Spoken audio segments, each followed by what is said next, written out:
Olá, bem-vindo a mais uma aula do curso Criando o Seu Primeiro Site. Hoje nós vamos falar sobre hospedagem, eu vou te explicar como que funciona esse tipo de empresa, qual o papel dela e como você vai fazer para subir os arquivos do seu primeiro site na hospedagem para que eles fiquem disponíveis na internet.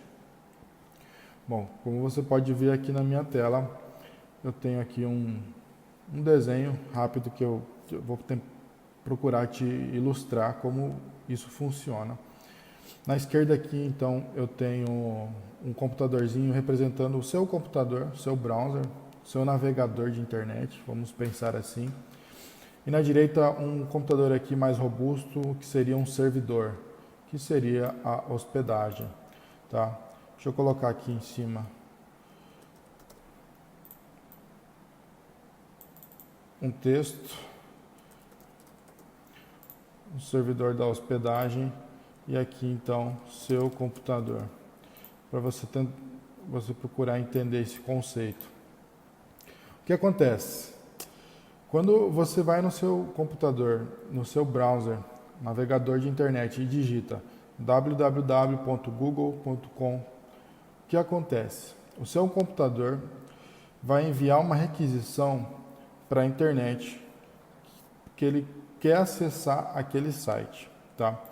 Deixa eu buscar aqui uma setinha que vai ficar melhor de explicar com ela. Ok. Deixa eu mudar a cor aqui,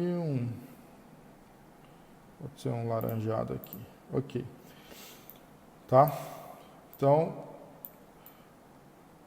você fez uma requisição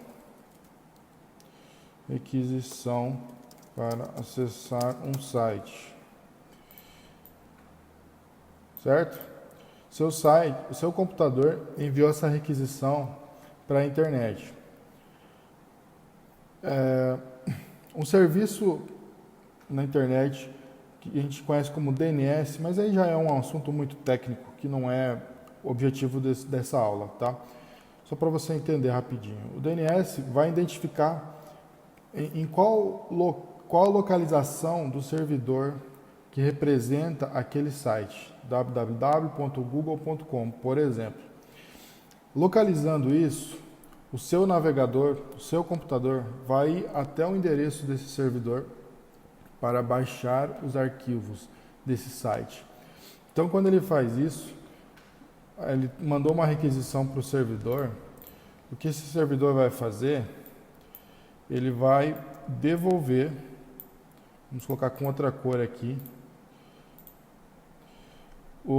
esse servidor, ele vai devolver a requisição que você fez, informando, baixe estes arquivos,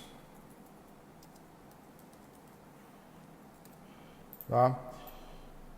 O servidor vai informar para o seu computador, olha, para exibir esse site, você vai baixar os seguintes arquivos, que são, geralmente, o index.html, tá? Você vai ter também um style.css e provavelmente também algo do tipo app.js e aí por diante. Você também pode ter arquivos de imagem, tipo logo, PNG. Você pode ter lá uma imagem do fundo.jpg e por aí vai. Só para você ter uma ideia. Então, no momento que você solicitou esse site para o servidor, ele respondeu para o seu navegador o seguinte: baixa esses 5 arquivos que você precisa de todos eles para exibir esse site que foi desenvolvido, tá? E aí, quando você tem essa resposta, o seu computador, de posse disso, ele vai fazer o download do index.html, do CSS, do JavaScript, da imagem do logo, da imagem do fundo e todas as outras imagens, vai baixar isso, fazer um download, e aí quando isso tudo está pronto, ele exibe.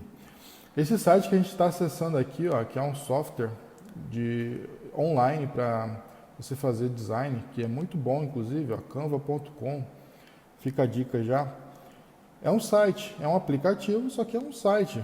Quando eu acesso aqui canva.com, é isso que acontece. O meu computador vai até o servidor dessa empresa, onde esse site está hospedado, e baixa tudo isso aqui. Isso aqui são essas cores, esse gradiente que eu tenho aqui em cima, é uma configuração que provavelmente está no arquivo CSS. Lá dentro vem a instrução para o meu navegador entender como que é para ser exibida essa página. Esses iconezinhos que eu tenho aqui na esquerda, todos eles provavelmente são imagens que o servidor informou para o meu computador. Baixa todas essas imagens e exibe elas na esquerda dessa maneira aqui, tá?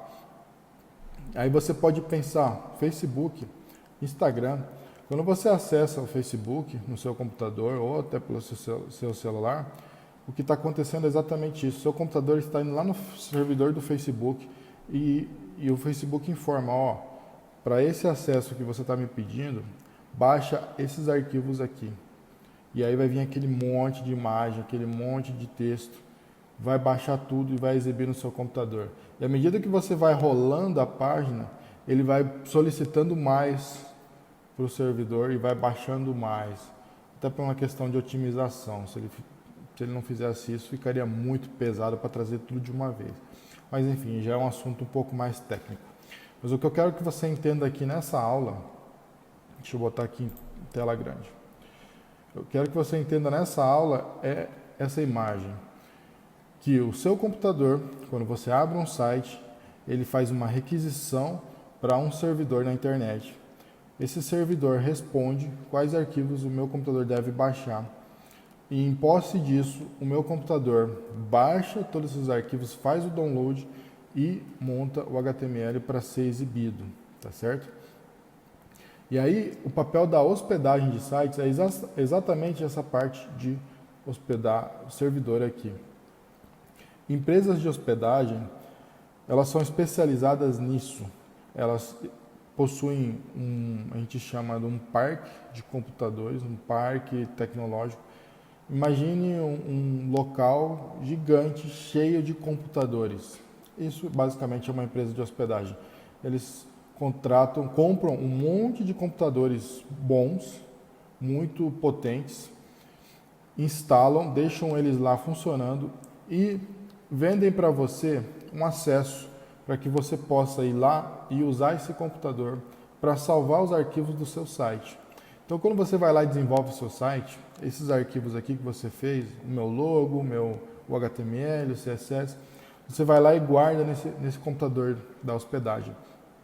E aí, quando alguém tenta acessar o seu site, meusite.com.br, essa requisição vai até lá na sua hospedagem através do DNS. Depois eu vou mostrar como a gente conecta, tá?